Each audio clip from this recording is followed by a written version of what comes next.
पहलगाम आतंकी हमला जिसने पूरे हिंदुस्तान को झकझोर कर रख दिया। नरसंहार में 28 जिंदगियों को मौत के घाट उतार दिया।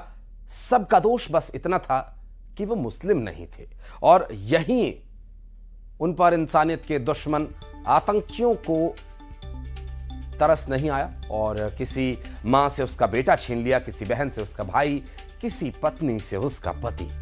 आतंकी हमले में जान गंवाने वालों के परिवार का दर्द बेहिसाब है, जो शब्दों में बयां नहीं किया जा सकता। ये दो तस्वीरें जो इस वक्त आप स्क्रीन पर देख रहे हैं, उन महिलाओं की तस्वीर है जिनके सामने उनके पति को गोली मार दी गई, उनका सुहाग छीन लिया गया। इनके दर्द भरी इस दास्तां की कहानी इन्हीं की जुबानी आपको सुनाएंगे।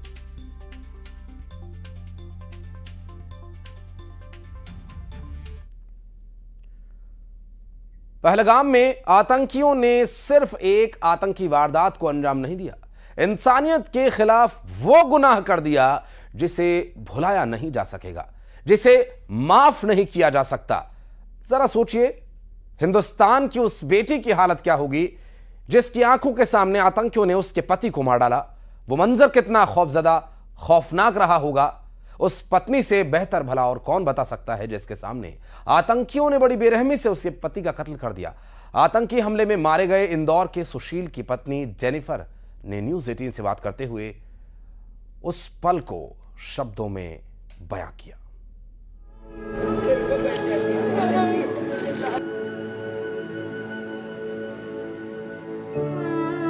दूर चला गया मेरा बच्चा, बहुत दूर चला गया। हमारे साथ में जेनिफर हैं और उनसे बातचीत करने का प्रयास भी करेंगे। हालांकि उस वीडियो को वो देख रही हैं और जो वीडियो पहलगाम से सोशल मीडिया पे वायरल था, और ये जो वीडियो है इस वक्त वो इसी जगह पे मौजूद थी। ज़रा बताएं, इस वक्त जैसे ये बता रही है, आप कहाँ पे थी यहाँ पर? मेरे तो इधर, ये तो बहुत स्टार्टिंग में, उधर पीछे साइड में वॉशरूम है वो, ये तो गेट के अंदर घुसते वो है, वो वॉशरूम है वहाँ पर।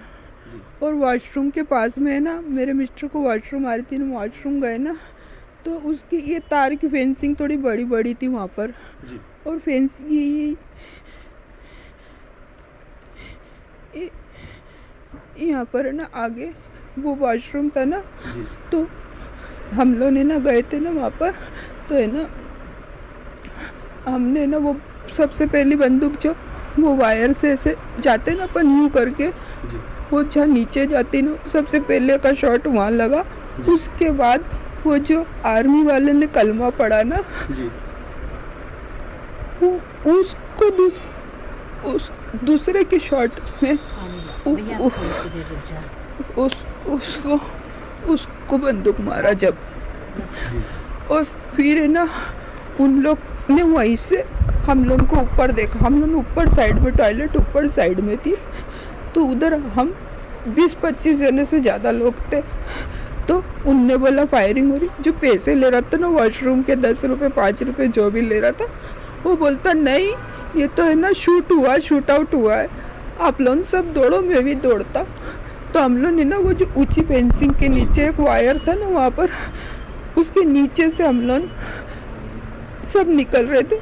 मेरे मिस्टर है ना सबसे बोल रहे थे मेरे पास पोस्टपेड वाली सिम नहीं है, बोल रहे थे मेरे बेटे को, मेरा बेटा भी उधर ही नीचे, उसको फोन लगा दो। एक लेडीज ने कोशिश करी पर ऐसे बस क्या मालूम करी थी कि नहीं। बोले मैडम यदि फोन बजेगा और यदि तुम्हारा लड़का कहीं छुपा होगा तो उनको आवाज़ चली जाएगी और वो तुम्हारे बेटे के साथ भी कुछ गलत कर देंगे। उतने में हम सब वायर के नीचे से निकले। फिर है ना, फिर वहाँ आधे लोग ऐसे हो गए, हम 7 जने थे जो बचे थे। मेरे मिस्टर थोड़े हेल्दी थे ना, तो तार इतनी सी तो थी, वो उसके नीचे से कैसे निकलते, फिर भी वो निकले जैसे तैसे पूरी ज़मीन में रगड़ के। उतने में वो 2 जो थे ना, एक मेरे सामने बंदूक लेके खड़ा हो गया, एक मेरे मिस्टर के सामने लेके बंदूक खड़ा हो गया। तो मेरे मिस्टर ने मेरे को धक्का दे दिया और पेड़ के पीछे बोला, और फिर मैं खड़ी हो गई पेड़ के पीछे। तो बोलते बैठ जा, और मैं बैठी ना, तो उसके पीछे जो लड़की थी ना वहाँ पर, वो कुछ चिल्लाने लगी कि भागो भागो, ये तो यहाँ पे भी आ गए। तो सर उनने क्या करा, वो उसको मारा। तो मेरे को ऐसा लगा मेरे मिस्टर को शूट कर दिया, क्योंकि मेरे मिस्टर को वो बोल रहे थे कलमा पढ़ो कलमा पढ़ो। तो मेरे मिस्टर ने बोला मैं तो क्रिश्चियन हूँ, मैं रोमन के मतलब क्या बोलते हैं क्रिश्चियन हूँ। तो बोले फिलिस्तीनी जैसा कर देंगे, यहाँ तो कमला क्या बोलते कलमा कलमा ही चलेगा बोले। और ज़्यादा नहीं, सिर्फ 20-22 साल का लड़का होगा जो भी बोल रहा था वो। और वो कश्मीरी भाषा नहीं बोल रहा था, क्योंकि हमने डल झील में कश्मीरी भाषा सुनी थी। और फिर है ना वो लड़की मेरे पीछे मरी हुई, और दूसरे झाड़ पे एक और आदमी मरा हुआ। और मैं बेहोश हुई ना, जब होश आया ना तो मेरा ये हिस्सा, ज़्यादा ठंड बढ़ गई ना फिर वहाँ पर, ये हिस्सा पूरा सुन हो गया। तो सर मैं मेरे पति को चिल्ला रही, आवाज़ जैसी भी थी वो चिल्लाए। मैंने शाना मेरे पति को हम जब घर पे बोलते, मैंने उठ जा बात कर, कोई आवाज़ नहीं थी सर। उसके शर्ट में यहाँ तक का खून आ गया था। और सर वो बिंदास चला रहे थे गोलियां। और बच्चों को, एक लेडीज 3 महीने का बच्चा था उसके पास में, मेरे से वो उसको बोलता तू, तेरा पति नहीं आएगा, तू कब तक दौड़ पाएगी। उसको उसकी कुछ अलग ही भाषा में, थोड़ा हिंदी थोड़ा वो भाषा मिक्स करके बोल रहा था, उसको भगा रहा था। उसके बाद वो जो आदमी आया ना, उसको भी बंदूक मार दी सर मेरे पीछे। और जब मेरे को पुलिस, फिर मैं वापस से बेहोश हो गई। फिर वो जो 3 जने थे ना, उनमें से 2 ने जीन्स और टी शर्ट पहन ली थी। जब वो आ रहे थे ना, जीन्स टी शर्ट में थे, और एक ने वो लंबा कपड़ा पहना था। फिर वो एक दूसरे की फ़ोटो खींच रहे थे मोबाइल से। उनको डर नहीं था, उनको ये मालूम था कि हम 1 घंटा तक करेंगे तमाशा, कोई भी नहीं आएगा। वो इतने बड़े एरिया में, वो जो घोड़ा ही जाता वहाँ पर, उधर एक भी वो नहीं थी। और मैं श्रीनगर से लेकर उस जगह तक आई, मेरे को बहुत सारी पुलिसें मिली, हर जगह पुलिसें मिली, पर वहाँ पर एक भी पुलिस नहीं थी, एक भी कोई भी नहीं था सर। वो इतनी, मतलब वहाँ पूरी पहाड़ी जगह है, पूरी पहाड़ी। तो वहाँ पर कुछ सुविधा होनी चाहिए। वो कोई खा रहा, उसको बंदूक मार दी। समय कितने बजे का था लगभग? 3:30 के बाद से सर, 3:30 के आसपास था वो। बेटी उस वक्त कहाँ थे आपके? सर मेरा बेटा मेरे साथ था, पर मैं और मेरे मिस्टर टॉयलेट के लिए गए थे। मेरा बेटा पीछे रह गया, जहाँ पर उसने तो ये वो बच्ची और वो बच्ची का हुआ था ना, जो जिसके पेंट, हाँ, जिसके भी शादी हुई थी, नहीं हाँ, उनको देखा था आपने? वो भी वही थे? मेरा बेटा उस क्षेत्र में था। मेरे बेटे को जो गोली का वो कवर निकलता है ना जी, वो पीठ में लगा। मेरा बेटा मेरे को बता नहीं रहा कुछ भी। उसके साथ भी, मतलब ये सब लोगों से आपने बात किया था? ये सभी लोग जो यहाँ थे, ये हमको सब दिखे थे, पहले हमको दिखे थे, बाद में ये ऐसी लाशें पड़ी थी जब मैं आई थी, ऐसी एक साथ पुलिस आ गई थी सब। अच्छा, इनको किसी का कोई डर नहीं था? बिल्कुल नहीं सर, उनको ये पक्का पता था कि कितनी देर में पुलिस आ सकती उतनी जगह में। कुछ कैमरे भी लगा रखे थे रिकॉर्ड? नहीं, कुछ भी नहीं थे। सबसे मेरे को वो लगा था वो भेड़ वाला, क्योंकि भेड़ वाले ने फोटो के लिए किसी से नहीं पूछा। आप पूछेंगे ना सर, आप आए कैमरा लेके मेरे से पूछोगे ना कि आप बोलोगे कि नहीं बोलोगे, क्वेश्चन करोगे ना। अपन मेघदूत भी जाते तो पक्षी लेके आता, बोले ये लो पक्षी से साथ फोटो खींचा लो, बोलते ना। मेरे वहाँ पे खरगोश, मेरा मोबाइल यदि आता ना, मेरे मिस्टर का मोबाइल वहाँ से मिला नहीं मुझे, जबरदस्ती उसने ऐसा बोला डाला, बोले सर कुछ भी दे देना, यहाँ फोटो खींची उसने, बोले। और वो आदमी को भी बोल रहा उसकी भाषा में कि इसकी एक और फोटो की सिंगल खींच तो मेरे को पैसा देगा।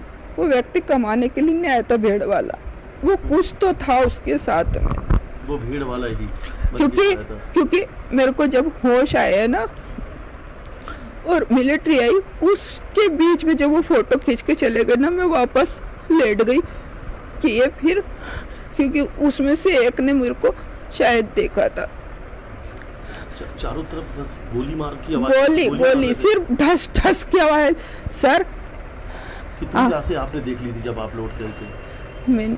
मेरे पीछे 5 थी सर, वो 7 में से एक भी नहीं बचा था सर। जो मेरे साथ 7 जने थे ना, वो एक भी जिंदा नहीं था मेरे को छोड़ के।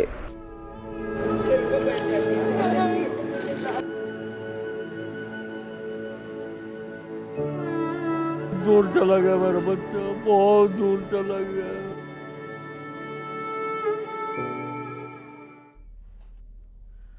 जम्मू कश्मीर के पहलगाम में जो कुछ हुआ उसने देश में आक्रोश तो भर ही दिया।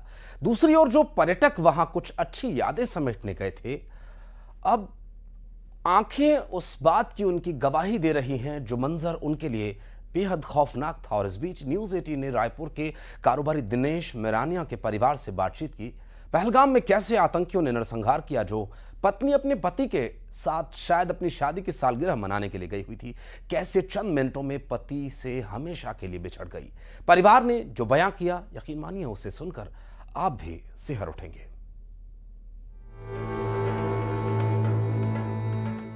जम्मू कश्मीर में जो आतंकी हमला हुआ उसमें छत्तीसगढ़ के व्यापारी दिनेश मेमारियन की भी जो है मौत हो गई थी।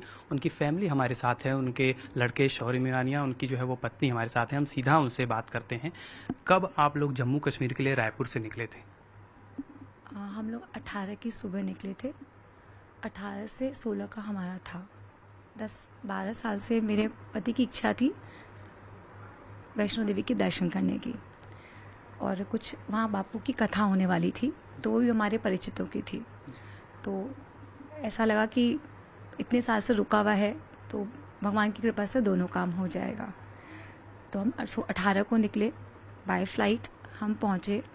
फिर हम 19 को हम लोग 19 को हमने वैष्णो देवी किया। हमारा भगवान की दया से वैष्णो देवी में सारे दर्शन अच्छे से हुए। वैष्णो देवी के, भैरव बाबा के नीचे जो एक और मंदिर है वो भी हम किए, रात को स्टे किए। फिर नेक्स्ट डे हम निकले पहलगाम के लिए। लेकिन बोलते ना कहीं हमारे देवी पितर होते हैं, वहाँ पे आप लोगों ने सुना होगा कि लैंडस्लाइड हुआ था, 15 गाड़ियों का या कुछ हुआ था, तो हम फंस गए थे। तो हम एक जगह वहाँ पे सनक कोट या कुछ था, वहाँ हम रुके, नाइट स्टे किए। अगले दिन फिर जो बड़ा रास्ता था जो बहुत घूम के जाता है, क्या पीर की गली, हमारे ड्राइवर साहब बहुत अच्छे थे, उन्होंने हमको हेल्प किया और पीर की गली से लेके गए। तो वहाँ भी वो रास्ता ब्लॉक हो गया, बर्फ़बारी होने से, बहुत स्नोफॉल या कुछ हुआ था। I exactly actually I am not in situation to recall, I am so sorry. तो हम फिर नेक्स्ट डे निकले। हमारी प्लानिंग थी हम और 22 को शौर्य, 19th ये हुआ, 20th हम फिर से निकले और 21st हम कहाँ थे शौर्य? 21st हम पहुँचे। मैं थोड़ा सा सेंसेस में नहीं, I am very sorry.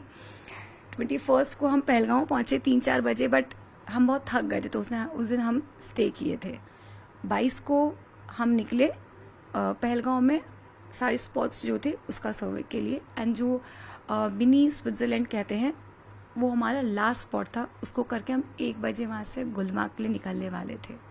But as we have a very hard luck, bad luck, whatever, हम 1 घंटा लेट हो गए।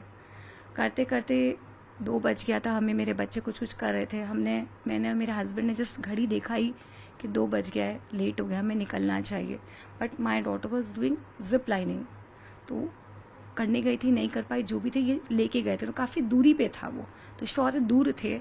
लक्षिता जिप लाइन के एज पे थी जहाँ पे बंजी जंपिंग हो रही थी, तो वो बंजी जंपिंग करना चाहती थी। एंड दैट टाइम मुझे वॉशरूम जाने की इच्छा हुई, तो मेरे हस्बैंड डॉटर हम वॉशरूम की तरफ बढ़े। तो मैंने कहा 2 बज गया, दिनेश लेट हो रहा है, आप लक्षिता को बंजी जंपिंग करा दीजिए, मैं वॉशरूम जाके आती हूँ।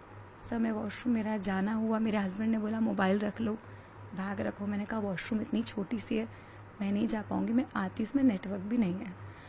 जैसे मैं वॉशरूम में घुसी, फायरिंग की आवाज़ आई। बट क्योंकि वहाँ एक्टिविटीज़ हुई थी तो मैं नहीं उम्मीद करी थी कि जब मैं बाहर निकलूँगी मुझे ये देखने को मिलेगा। 2 या 3 फायरिंग सुनी मैंने, बट मैं नॉर्मल लिया और मैं जब बाहर निकली तो मुझे जो साथ में टूरिस्ट उन्होंने बताया कि टेररिस्ट का अटैक हो गया। एक बार समझ में तो नहीं आया, मैं भागना चाहती थी अपने पति बच्चों की तरफ।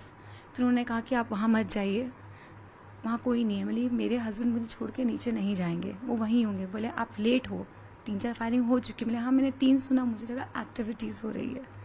तो उन्होंने मुझे फिर हाथ पकड़ के सब एक दूसरे को हेल्प करे थे लेके जाने के लिए।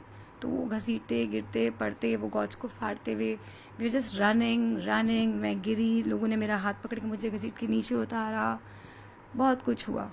एंड पूरा whole time I was trying to call my husband, my daughter, my son and myself also, because मेरा फ़ोन भी उनके पास था, ना मेरे पास कैश था ना मेरे पास फ़ोन था। But I was lucky enough कि मुझे कोई मिले, उनके फ़ोन में नेटवर्क था। मुझे मेरे बेटे का नंबर कैसे याद आया मुझे नहीं पता। मैंने इसको कॉल किया, बहुत देर लगाने के बाद शायद इनको कॉल लगा। तो इन्होंने कहा मम्मी मैं तो नीचे आ गया हूँ। तो आई वाज लाइक शॉक कि ये नीचे है तो फिर शौर दिनेश कहाँ है। I was like shouting that time also, हम वहाँ थे but I was shouting on my son कि शौर तुम पापा साथ क्यों नहीं हो।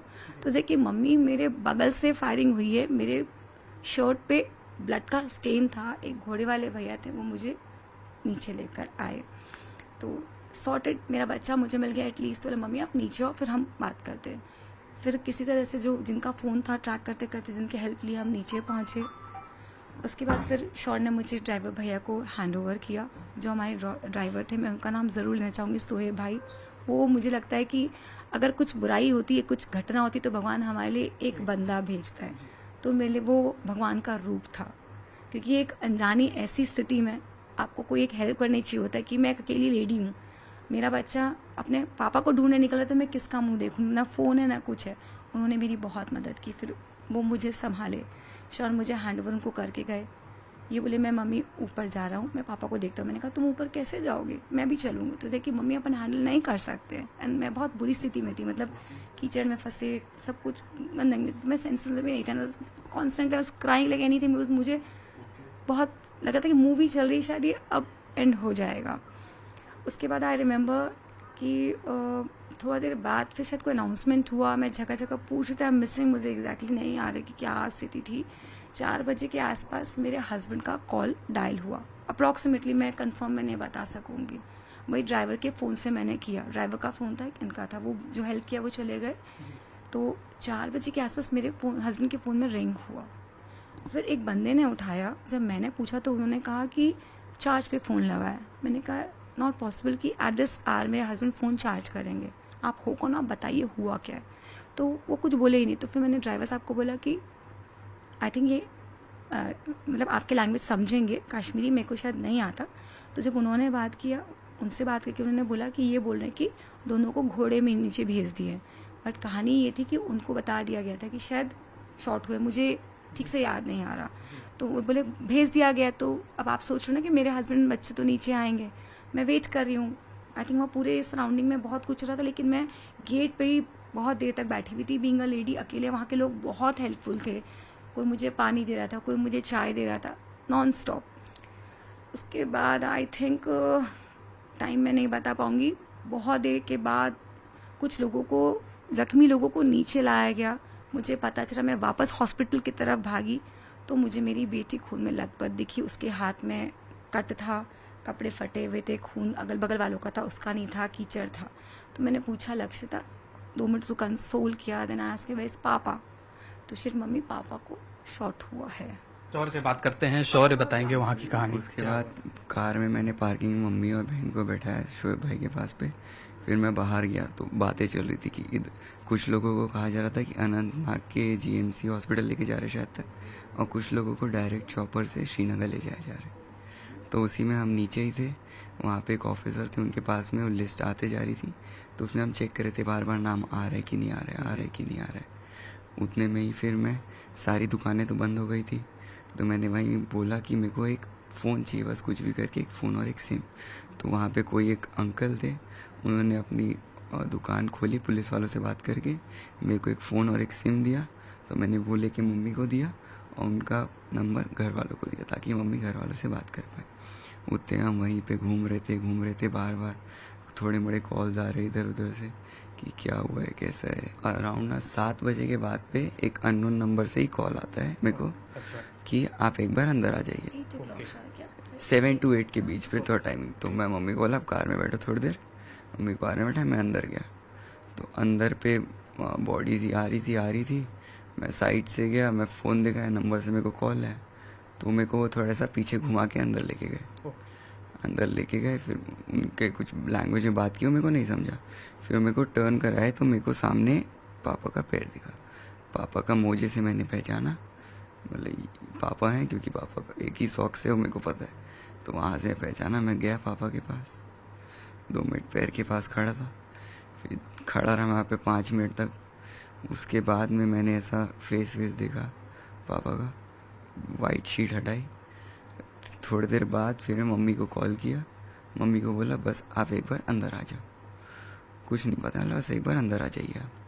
तो मम्मी तब आई, अंदर आई। वहीं से मम्मी की आँख में आंसू आ गया था। वहीं से मैं समझ गया। धीरे से अंदर लाया, फिर मम्मी को दिखाया कि यहाँ पे पापा थे। जब गोली चली तो आपके भी शर्ट में कुछ छींटे आए थे, वो क्या वाकया था, थोड़ा बताएंगे। वहाँ पे ऐसा जब हम ऊपर आए ना, तो एंट्रेंस के पास में जिप लाइन की एंडिंग है और वो दूर पे जिप लाइन का स्टार्टिंग है। तो मेरी बहन बोली मेरे को जिप लाइन करनी है। तो मैं उसको जिप लाइन के लिए लेके गया। उसको ऊपर कराए हम जिप लाइन के लिए, पर उसको डर लगा हाइट से। तो बोली भैया मैं नहीं कर पाऊँगी, वो सामने मेरे को ट्रैम्पोलिन करना है। तो मैं उसको नीचे लाया। मैं बोला यहाँ से सामने सीधा पापा हैं, पापा के पास जा तू, मैं साइड में काउंटर्स देखते हुए आता हूँ, फिर अपन कुछ यहाँ से खा के निकल लेंगे नीचे। तो वो वहाँ गए, मैं यहाँ पे काउंटर्स के पास खड़े होकर ऐसे देख रहा था। देखते देखते मैं आगे चला, तो मेरे पीछे इस साइड में कोई अंकल थे। वो अंकल को शॉट हुआ, क्योंकि वो एक आध बार आवाज़ पहले आई। अच्छा। तो मैं समझा नहीं कुछ, मेरे को क्या पता जी कि फायरिंग हो रही। आवाज़ आई, मेरे को नहीं पता फायरिंग, क्योंकि फायरिंग होती भदड़ मच थी। हाँ। तो नॉर्मल था, तो उनको शॉट हुआ। तो मेरे यहाँ पे ब्लड के छींटे आए। तो मैं पूछा तो रेड था। मैं देखा यहाँ पे अंकल थे। तो मेरे को सामने से किसी ने धक्का दिया। तो मैं पीछे गया और टेबल्स के नीचे लेटा, और भी पब्लिक थी। तो पर टेबल्स में उनकी प्लास्टिक, तो बुलेट से ना टेबल ही हिल रही थी पूरी। तो हम रेंगते वो साइड का गेट है, गेट पे गया। गेट पे हॉर्सेस वगैरह वहाँ पे पार्क होते। तो वहाँ पे मेरे हॉर्स वाले ने मेरे को देख लिया। मैं वहाँ से कॉल लगा रहा। मैं अंदर नहीं जा पा रहा क्योंकि सामने से फायरिंग हो रही है। फिर शायद तक वो लोग वहाँ पे भी आ गए थे हॉर्सेस के पास पे, हॉर्सेस को भी किल किया। तो मेरे घोड़े वाले ने मेरा हाथ पकड़ा। और यहाँ एक छोटा सा ब्रेक ले रहे हैं।